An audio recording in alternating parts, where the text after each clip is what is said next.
जय हिंद दोस्तों। इस वीडियो का टाइटल आपने पढ़ा होगा, सोच अलग लेकिन दुनिया के साथ। इसका मतलब ये हुआ, मैं संक्षिप्त में पहले बता दे रहा हूँ कि हम अक्सर परेशान रहते हैं कि दुनिया में आखिर चल क्या रहा है। इतनी गरीबी है, इतने ज़्यादा अंधविश्वासी लोग हैं, बहुत से आतंकवादी है जो पूरी दुनिया को बर्बाद करके रखे हैं। यहाँ तक कि हमारे ही देश में तरह तरह के लोग हैं जो बहुत सारी कुरीतियों में योगदान देते हैं, जिससे बहुत सारी बुराइयां फैल जाती है। हम परेशान रहते हैं। पर एक तरफ देखा जाता है कि कुछ अच्छाइयाँ भी है, और हम बुराइयों को बदलने चले तो जीते जी ज़िंदगी में तो हम सारी बुराइयों को ख़त्म नहीं कर पाएंगे। हमारी दुनिया में अंधविश्वास है तो रहेगा, हम उसमें उसकी कमी कर सकते हैं कोशिश करने से, लेकिन चाहने से ख़त्म नहीं होगा। हजारों लाखों सालों से ये पृथ्वी, करोड़ों सालों से बनी हुई है। धीरे धीरे ये अंदर से व्याप्त है बुराइयाँ, और अगर इन सब को सोचकर हम अपना दिमाग ख़राब करते रहें तो ज़िंदगी जिएंगे कब। तो इसलिए सोच अलग रखना है, हमें बुराइयों को ख़त्म करने की कोशिश भी करनी है। लेकिन कुछ जगह पर है जो दुनिया की चीज़ों को अपनाने में कोई गलत नहीं है। ऐसा नहीं कि किसी एक आइडियोलॉजी को हमने पकड़ लिया तो उसी के साथ बस रहना है। तो चलिए इसमें डीपली बात करेंगे इस पर। सबसे पहले हम जो हमारे समाज में व्याप्त है, जो वैदिक परंपरा से है, भगवान। तो भगवान पर बात करते हैं। क्या है तो भगवान दरअसल जब पुराने ज़माने के लोग थे, आदि मानव टाइप के, उस समय लोग बड़े परेशान रहते थे। उन्हें जो कुछ दिखता था कि जो भी ये बारिश हो गया, धूप निकल गया अचानक से, उन्हें लगता था कि ये कोई है जो ऐसा कर रहा है। इसलिए एक शब्द आया भगवान, और भगवान के बाद धीरे धीरे और चीज़ें बढ़ी। लोगों ने लिखना शुरू किया, कुछ साइंस की भी तरक्की हुई, और फिर कास्टिज़म आया समाज में हमारे, जो ब्राह्मण, वैश्य, क्षत्रिय, शूद्र इस सब टाइप का आया, जिससे लोगों की स्थिति ख़राब हो गई। जो ब्राह्मण थे वो भगवान, उन्हें ही भगवान बना दिया गया। अब समय और बढ़ता है। कास्टिज़म तो आज के समय भी विद्यमान है। हाँ, इसे ख़त्म करने की बेहद ज़रूरी है, और संविधान हमें, भारतीय संविधान हमें अधिकार देता भी है। लेकिन अभी थोड़ा टाइम लगेगा इसको ख़त्म होने में, पर ख़त्म होना बेहद ज़रूरी है। पहले के ज़माने में लोगों के पास उतना दिमाग नहीं रहता था, तो वो उतनी ज़्यादा सोच नहीं पाते थे, इसलिए चमत्कारों की उम्मीद रखते थे। आज 21वीं शताब्दी में जहाँ इंटरनेट का युग है, अपनी सूचनाओं को हम आसानी से एक दूसरे को पहुंचा सकते हैं। तो स्पिरिचुअलिटी बहुत फेमस है, बल्कि 21वीं का 20वीं शताब्दी से, या हमारे देश में तो सैकड़ों सालों से रहा है ये चीज़ स्पिरिचुअलिटी के नाम पे। पर आज के टाइम में फिर से भक्ति काल शुरू होने जा रहा है। अब अध्यात्म होता क्या है? लोग तो कहते अधि आत्मा, आत्मा को संतुष्टि, जबकि ये बात प्रूफ नहीं हुआ है कि अध्यात्म, आत्मा जैसी कोई चीज़ होती है या नहीं। अध्यात्म का सुख जो है, अध्यात्म का सुख वही बात करता है जो हम किसी और चीज़ में मज़ा लेते हैं। कुछ चीज़ें हैं जो शरीर को संतुष्ट करती है, कुछ चीज़ें हैं जो मन को संतुष्ट करती है, और दोनों एक तरह से बराबर ही है। तो अध्यात्म एक इल्यूजन सा प्रतीत होता है। ये जो पहले के समय में जो लोग थे, वैदिक पीरियड में या उससे पहले के, उन लोगों को, वो लोग यूज़ करते थे भगवान शब्द का। आज के टाइम में जो पढ़े लिखे लोग हैं वो अध्यात्म का यूज करते हैं। जैसे आचार्य प्रशांत जैसे लोग हैं जो एक तरह से अपना एक ब्रांड तैयार करके रखे हुए हैं। वो लोगों को व्हाट्सएप पर फ़ोन कॉल के ज़रिए सबको हैक कर लिए हैं। कुछ साइंस की बातें करते, कुछ अध्यात्म की। ओशो रजनीश भी, पर हाँ वो तार्किक बातें करते थे वो अध्यात्म को लेके, लेकिन वो भी अध्यात्म को एक तरीक़ा से फेक है। तो अध्यात्म जैसी कोई चीज़ नहीं होती। अब अध्यात्म में क्या होता है कि लोग समाधि जैसी बातें करते थे, ओशो भी समाधि की बातें करते थे। और इससे क्या होता है कि वो भी तो संन्यास देते थे ओशो या आचार्य प्रशांत, ये जो बात करते शादी पर, फैमिली पर, फ्रेंड्स पर, पैसा पर, प्लेजर में मत भागो, कैरियर सही चुनो। अब आज के ज़माने में जहाँ इतनी ज़्यादा पूंजीवादी व्यवस्था है, अगर हम कैरियर को लेकर सीरियस ना हुए, अगर हम कैरियर को लेकर कहने लगे कि ये पसंद नहीं है, वो पसंद नहीं है, तो कैसे होगा? क्या इस समाज में जीना मुश्किल नहीं हो जाएगा? प्लेजर है, अब ज़िंदगी एक ही मिली है, उसके बाद पता नहीं क्या होगा। तो अगर हम प्लेजर के पीछे ना भागे तो क्या ज़िंदगी फिर जीने का मज़ा ही क्या रह जाएगा?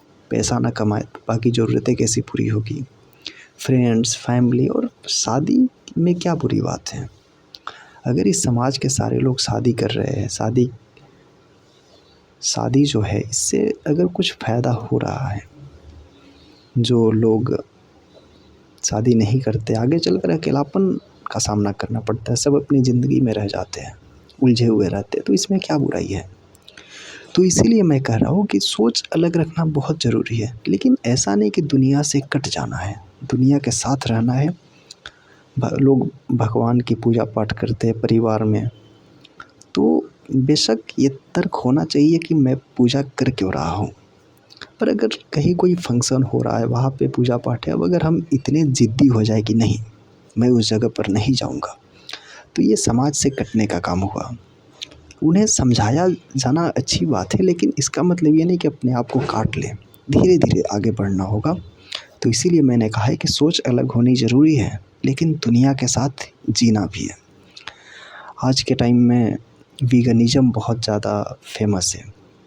हम एनिमल राइट्स की बात करते हैं कि जानवरों को भी अधिकार मिलना चाहिए जीने के लिए, पर क्या वीगनिज़म सही है? तो सबसे पहले हम बात करते हैं कि हमारा जो विकास हुआ है, मानव विकास, तो ऐसा नहीं कि हम लोग शुरू से वीगन है, हम लोग मांस खाते थे पका कर, कभी कच्चे खाए हैं। तो दुनिया में दो तरह के लोग होते हैं, एक तो नॉनवेज खाते हैं और एक वेजिटेरियन है। और वेजिटेरियन में ही दो तरह के लोग आते हैं, एक तो वीगनिज़म हो गया और एक नॉर्मल वेजिटेरियन कह सकते हैं, जो दूध और अंडा जैसी चीज़ों का उपयोग करते हैं। अब क्या होता है वीगनिज़म के साथ, समस्या क्या होती है कि ये जो मांस मछली होता है या दूध हो गया, अंडा हो गया, ये सबसे प्रोटीन मिलता है, एक विटामिन B12 है वो मिलता है। और समाज जो है हमारे देश में या कि दूसरे देश में भी, ये गरीबी सामान्य चीज़ है। गरीब जनसंख्या, गरीब आबादी बहुत ज़्यादा है। और ये जो विटामिन B12 है या तो मांस में मिलता है, या अंडा में मिलता है, या दूध में मिलता है, इन्हीं सब चीज़ों में मिलता है। और प्रोटीन की अधिकता होती है। प्रोटीन एक है जो दाल में भी मिलता है ज़्यादा। तो चूँकि दूध थोड़ा महंगा पड़ता है, दाल भी महंगा पड़ता है। अब अगर गरीब लोग अगर वीगन हो जाएंगे, अगर वो वीगन हो जाएंगे तो उनके लिए अफोर्ड करना बहुत मुश्किल होगा। जैसा कि हम जानते हैं कि पहले के समय में लोग उतने ज़्यादा उनकी आयु नहीं रहती थी, कम उम्र में मर जाते थे। इसकी एक बड़ी वजह कुपोषण भी हो सकता है, था ही। तो वीगनिज़म को लेकर इतना पागल होना, आचार्य प्रशांत भी इस बात को बहुत फैलाते हैं, या बहुत सारे एक्टिविस्ट है वो बात करते हैं, इतना पॉजिटिव होना गलत है। क्योंकि अगर हम पूरी दुनिया को वीगनिज़म की तरफ कर देते हैं, पूरी दुनिया में भी सारे लोग वीगन हो जाते हैं, तो पहली बात कि कृषि जो है, भोजन की उपलब्धता उतनी कम हो जाएगी। अब क्या होता है कि जैसे हम मान लेते हैं कि कोई अनाज हम लोग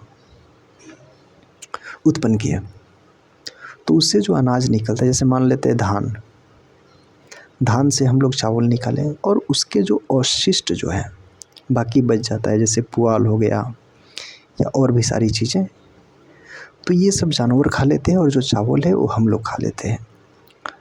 तो बाकी जो जानवर है उन सबको तो खाना उसी में से आ गया, जो बचा हुआ चीज़ था वही तो आ गया ना। इसलिए ये कहना बेवकूफ़ी होगी कि जानवरों के लिए हम खेती ज़्यादा मात्रा में करते हैं। जानवर का खाना और इंसानों का खाना बहुत अलग होता है। और जो सी फूड है, जैसे जो समुद्र में जो मछलियाँ होती है, वो सब के लिए तो हम आहार उपलब्ध नहीं कराते हैं, वो तो हमारे इकोसिस्टम का हिस्सा ही है। तो उसमें से अगर कोई खा रहा है तो इसमें तो कोई गलत नहीं हुआ। हाँ, अगर एनिमल लव है तो अलग बात है। मैं खुद ही अभी वेजिटेरियन हूँ और इस चैनल पर ही मैंने बहुत सारी वीडियो डाली है एनिमल राइट्स को लेकर, जो काफ़ी एग्रेसिव टाइप है। पर अब मुझे समझ में आ रहा है कि पूरी आबादी वीगनिज़्म को अफोर्ड नहीं कर सकती। उनके लिए ये झेलना बहुत मुश्किल हो जाएगा, या तो फिर वो कुपोषण का शिकार हो जाएंगे या तो फिर उनकी तबीयत ख़राब हो जाएगी। इसलिए उनके लिए ज़रूरी हो जाता है ये सब नॉन-वेज खाना, और नॉन-वेज नहीं भी तो दूध और अंडा जैसी चीज़ों को खाना, ये कोई गलत नहीं है। तो क्या होता है कि अगर मान लेते हैं कि हम वीगन हैं, तो जो नॉन वीगन लोग हैं उन लोगों को हम बहुत ही नीची नज़रों से देखने लग जाते हैं। आचार्य प्रशांत या और भी जितने भी लोग हैं, एक आइडिया को लेकर इतना ज़्यादा प्रमोट करते हैं, लगता है कि वही अंतिम सत्य है। जैसे कुछ लोग वेदांत महोत्सव, ये सारी चीज़ें मतलब एकदम पूरी तरह से, मैंने अभी बहुत सारी किताबें पढ़ी है, वेद हो गया, उपनिषद हो गया, वेदांत हो गया, ये सब में कोई ख़ास चीज़ नहीं है, ऐसे ही है। इस पर किसी अलग वीडियो में बात करेंगे। पर हाँ, इन्हीं लोगों को सिर्फ सुनते रहने से हमारा दिमाग किसी एक दूसरे साइड से हम देख ही नहीं पाते और एक चीज़ को लगता है कि सही है, तो ऐसा करना गलत। इसलिए सोच अलग रखना अच्छी बात है, दुनिया को बदलने की कोशिश करना ये भी बहुत अच्छी बात है। हमें अच्छाइयों को, इंसानियत को समाज में लाना है, पर ऐसा नहीं कि दुनिया से पूरी तरह अलग हो जाना है। धीरे धीरे बदलना है दुनिया को। अचानक से कोई भी विचार किसी पर लाद देने से, ओवरलोड कर देने से तो वो गलत होगा। और अपनी ज़िंदगी भी जीना है, समाज के साथ ही रहना है, तो मिलाकर चलना होगा हमें। जो बुद्ध ने जो मार्ग दिया था, मध्यम मार्ग, मतलब ना ज़्यादा ना कम, मिलाकर चलना है।